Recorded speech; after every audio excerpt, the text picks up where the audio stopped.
In this video, we are going to install WordPress from our control panel. So I'm just presuming that you've already gotten a hosting account with the control panel and you've registered your domain.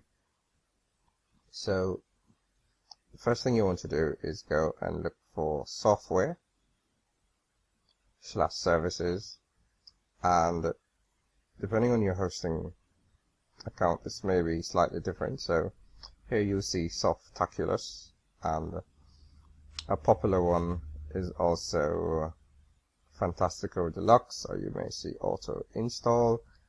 And if you don't see any of these, then you just want to contact your hosting provider and just find out exactly which auto installer they have. They all basically pretty much work the same. So so I'm just going to go ahead and use Softaculous because that's the software that is available in this hosting account. And what you will do is you see a list of scripts, software that you can install using this auto installer, and WordPress is the first one. So I'm just going to go ahead and click install, and then you have a couple of options here. And the first thing you want to do is choose the location from which you are in which you're going to install WordPress. So you go through your domains, and in this case I'm going to install on wpvideopsychic.com, and the next thing is the directory in which you're going to install WordPress. Now if you leave this area blank, then it will install in the root of your domain. So in this case it would install at wpvideopsychic.com.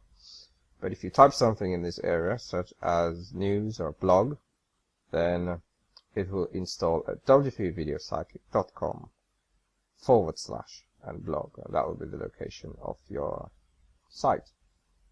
Now, most of the other settings are pretty straightforward. So the next thing is you want to give your site a name. So in this case, I'm going to call it WP Video Sidekick. And one of the things I just like about Softaculous, and it's not available in all the other installers, just the ability to customize this part. Of course, I give a site description, become a WP Pro, and really the more unique you can make your installation is the safer your site will be.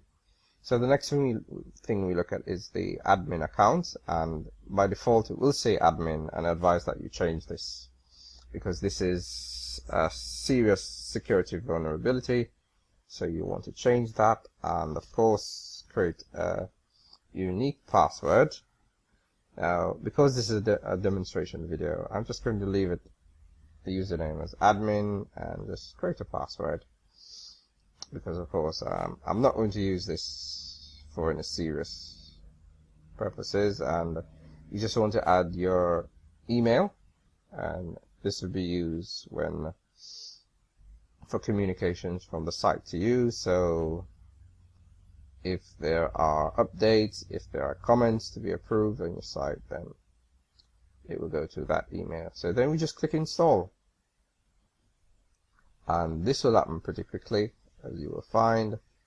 And there you go, it's pretty much finished, and that's how quickly it works. And what has happened in the background is that all the technical stuff, the MySQL databases, the installing of WordPress, and you will see that the location of your site is wpvideopsychic.com /blog, and the administrative URL is wpvideopsychic.com / blog wp-admin, and that is where you would go to log into the backend of your site. So just go and we're going to go and check out the site, and what you will see here is one of the default themes and just some content that has been created just so that your site isn't bare and you can get a feel of what the site will look like. And of course there's a test post, there's a test page, and of course you will want to edit it, and this is what we are going to do in the next set of videos, and that is to customize our site.